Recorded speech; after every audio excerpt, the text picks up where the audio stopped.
ഞാൻ വാങ്ങിച്ചെന്ന ഡ്രസ് രാമുണ്ണിക്ക് ഇഷ്ടപ്പെട്ടില്ലേ? എനിക്ക് വേണ്ട. ഈ വേഷത്തിൽ എന്റെ കൂടെ ജോലി ചെയ്യാൻ പറ്റില്ല. എനിക്ക് നിങ്ങളുടെ ജോലി വേണ്ട. ഞാൻ പോകുന്നു. ഓഹോ, യാത്ര ചോദിക്കാൻ വന്നാണല്ലേ? നാട്ടിലേക്കായിരിക്കും. അമ്മുവിനെ കാണാൻ. അതോ ശ്രീദേവി കുഞ്ഞമ്മയോ? അത് നിങ്ങൾ അറിയണ്ട. അറിയാം. നീ ആരാണെന്നും എന്തിനാണ് നാട് വിട്ട് ഓടിപ്പോന്നെന്നും എനിക്കറിയാം. എന്നിട്ടും ഞാൻ നിന്നെ സഹായിക്കാൻ തയ്യാറായി. എനിക്ക് നിങ്ങളുടെ സഹായം ആവശ്യമില്ല. ശരി, രാമുണ്ണിക്ക് ഇഷ്ടമില്ലെങ്കിൽ പൊയ്ക്കോളൂ. പക്ഷേ പോകുന്നതിന് മുമ്പ് എനിക്കൊരു അപേക്ഷയുണ്ട്.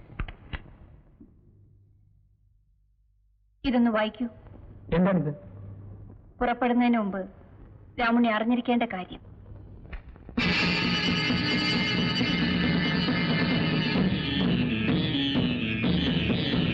ഇല്ല, കളവാണിത്. ഇതിലെഴുതിയിരിക്കുന്ന മുഴുവൻ കളവാണ്, പച്ചക്കള്ളം. രാമുണ്ണി, ഞാൻ ഒരു കുറ്റവും ചെയ്തിട്ടില്ല. ഒരു കുറ്റവാളിയും സ്വന്തം കുറ്റമേറ്റ് പറയില്ല. എന്നെ വിശ്വസിക്കും. അന്ന് നീ പറഞ്ഞ കഥകളൊക്കെ ഞാൻ വിശ്വസിക്കണം അല്ലേ? ജയന്തി ഇത്ര വിഡ്ഢിയാണെന്നാണോ നീ കരുതിയത്? ഇപ്പോഴെങ്കിലും സത്യം പറയൂ. ഭയപ്പെടണ്ട. നീ ചെയ്ത കുറ്റം എത്ര വലുതാണെങ്കിലും നിന്നെ രക്ഷിക്കാൻ എനിക്ക് കഴിയും.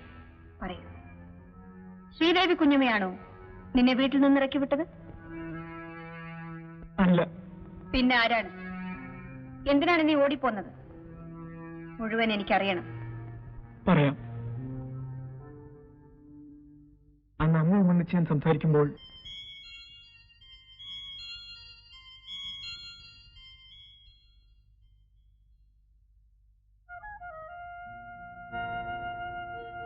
രാമുണ്ണി ഇത്ര കുസൃതിയാണെന്ന് ഞാൻ അറിഞ്ഞില്ല. എന്നാൽ ഇത് കൊള്ളില്ല കേട്ടോ. പ്രായം തികഞ്ഞ പെണ്ണുമായി ഇങ്ങനെ കൂടിക്കഴിഞ്ഞാൽ അത് അപകടമാണ്. അതിന്റെ ദോഷം നിനക്കാ. മനസ്സിലായോ? ഇപ്രാവശ്യം ഞാനിത് മറച്ചു വയ്ക്കാം. ഇനി ഇത് ആവർത്തിക്കരുത്.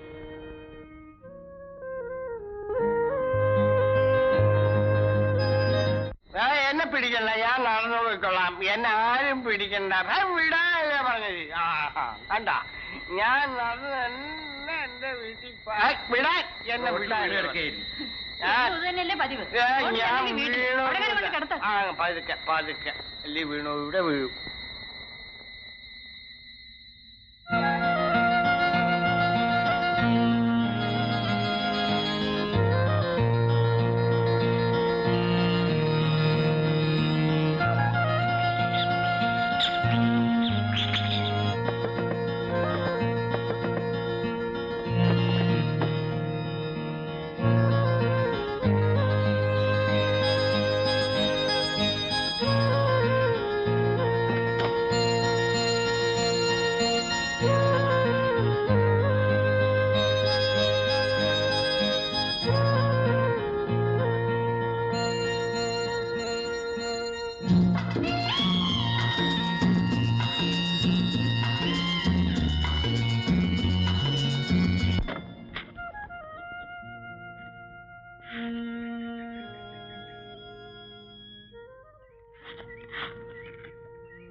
രാമണി, നീ എന്താണ് അവിടെ കയറിയിരിക്കുന്നത്?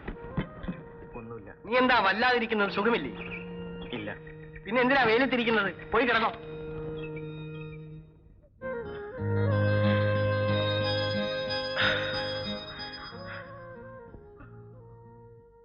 വേണ്ട, ഇത് പാവമാണ്. അല്ല രാമണി, പാപമോക്ഷമാണ്. 12 വർഷമായി എന്റെ കല്യാണം കഴിഞ്ഞിട്ട് എന്റെ അമ്മ ഇന്നും വഴിപാട് നേരുന്നു. എന്തിനാണെന്നോ? എനിക്കൊരു കുഞ്ഞുണ്ടായി കാണാൻ. രാമുണ്ണിക്ക് എന്നെ ഇഷ്ടമല്ലേ? എനിക്ക് പേടിയാവുന്നു. പേടിക്കണ്ട, അദ്ദേഹം ഇപ്പൊ വരില്ല. വാതിൽ തുറക്കാൻ.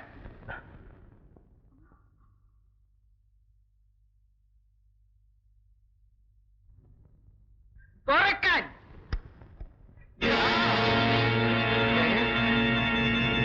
എടീ, ഇല്ല, ഞാൻ കൊന്നിട്ടില്ല. പതുക്കെ. ഈ വീട്ടിലെ ചുവരുകൾക്ക് പോലും ചെവിയുണ്ട്. ഞാൻ അവരെ കൊന്നിട്ടില്ല. അതെനിക്കറിയില്ല.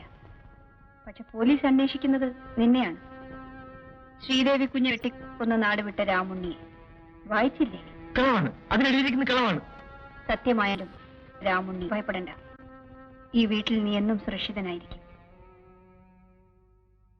ഈ ഉടുപ്പുകൾ മാറാമോ? പുറത്തു പോയാൽ നിനക്ക് രക്ഷപ്പെടാൻ കഴിയില്ല. എന്താണ് ആലോചിക്കുന്നത്? ഒരു കൊലയല്ലേ ചെയ്തിട്ടുണ്ട്.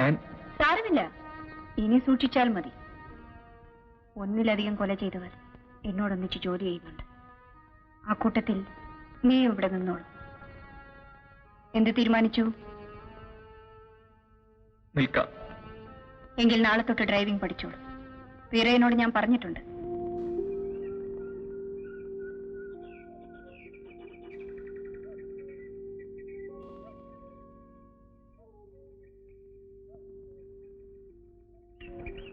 നിനക്ക് ഡ്രൈവിംഗ് പഠിക്കണ്ടേ? എന്നാ വാ.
ഇപ്പൊ എന്ത് പറയുന്നു?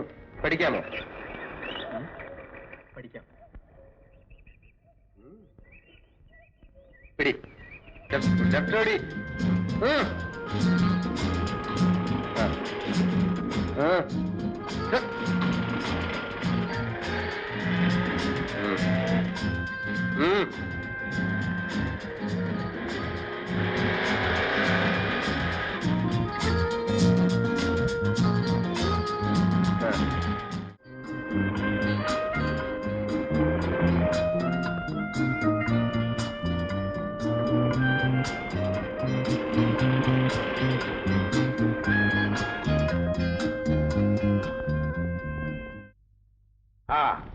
പുതിയ ശിഷ്യൻ എങ്ങനെയുണ്ട്? കാർ ഓടിക്കാനൊക്കെ പഠിച്ചോ?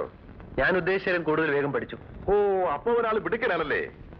വിരയൻ, നീ ഒരു വിഡ്ഢിയാകരുത്. ആയതുകൊണ്ടാണല്ലോ നിങ്ങൾ പറഞ്ഞ ജോലിയല്ല ഞാൻ ചെയ്തത്.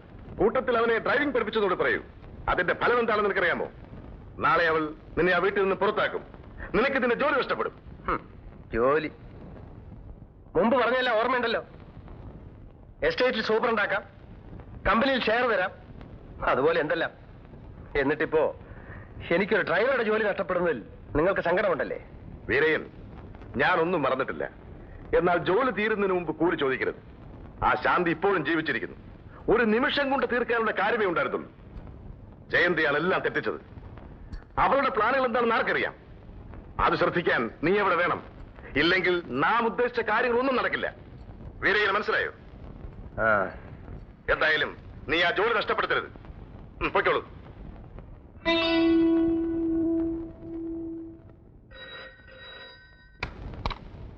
ഹലോ, മലയാളത്തിൽ സംസാരിക്കണോ? എന്തോ രാജോഹൻ സാറാണോ? സാറേ, ഞാൻ ആരും അറിയാതെ എന്തോ ഇവിടെ ഇല്ല, എസ്റ്റേറ്റ് പോയിരിക്കോ?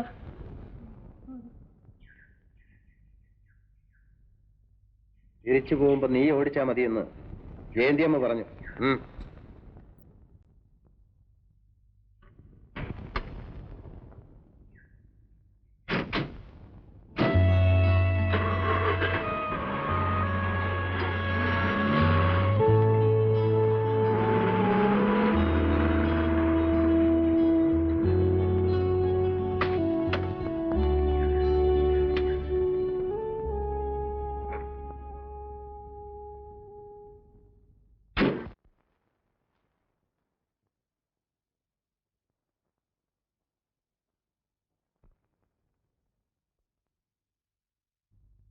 അപ്പോ ഇനി മുതൽ രാവണ്യാണ് ഇവിടുത്തെ ഡ്രൈവർ അല്ലേ? എന്താ വീരേന് ഇഷ്ടപ്പെട്ടില്ലേ? ജയന്തിയമ്മേ, ഒരിക്കൽ നിങ്ങൾ ചെയ്ത പാപത്തിന്റെ കറ കഴുകിക്കളഞ്ഞ കൈയാണ്, ഓർമ്മയുണ്ടല്ലോ? വീരയൻ, ആ എന്നെ നിങ്ങൾക്കിപ്പോ വേണ്ട അല്ലേ? ഞാൻ പറയുന്നത് കേൾക്കൂ. എന്തിന്? പ്രവൃത്തി ഞാൻ കണ്ടല്ലോ. എല്ലാം നേടിയെന്ന് അഹങ്കരിക്കുന്ന നിങ്ങളുടെ വാക്ക് ഇനി എനിക്ക് കേൾക്കണ്ട. പകരം രാജഗോപാലന്റെ വാക്കുകൾ കേൾക്കും അല്ലേ?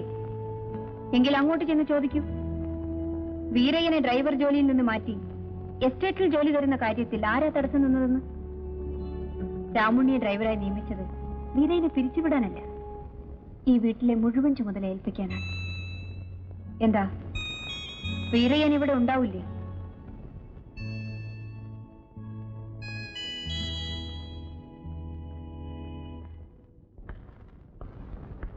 ഇനി അത് ചേട്ടൻ വെച്ചോളൂ.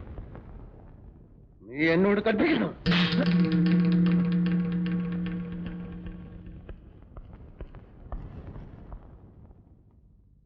വല്ലതും പറ്റിയോ? ഇല്ല. എന്നെങ്കിലും ഒരു ദിവസം ഞാൻ അവനെ കൊല്ലും. പക്ഷെ അതിനുള്ള ആരോഗ്യം ദൈവം തന്നില്ലല്ലോ.